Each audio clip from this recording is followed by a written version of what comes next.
Lumipad na nga kahapon patungong Japan ang aktres na si Janine Gutierrez upang dumalo sa isang international film festival sa Tokyo, Japan.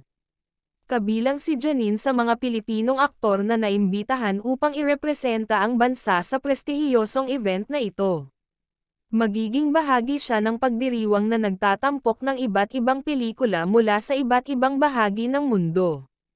Bukod sa kanyang presensya, magiging pagkakataon din ito upang ipakita ang galing ng mga Pilipino sa larangan ng pelikula.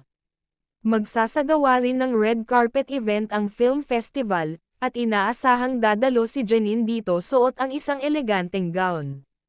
Naging masaya at proud ang kanyang mga tagahanga sa pag-abot ni Janine ng kanyang pangarap na makilala sa international stage. Malaki ang naitutulong ng kanyang pagdalo upang maipakita ang kasiningan ng Philippine cinema sa mundo. Bukod sa pagiging aktres, maaari ring maging inspirasyon ang kanyang pagsisikap sa mga nagnanais pumasok sa industriya ng sining.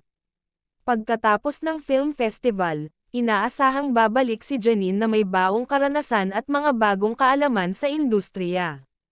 Patuloy ang pagsuporta ng kanyang pamilya at mga fans sa kanyang mga proyekto at karera bilang isang aktres sa Pilipinas.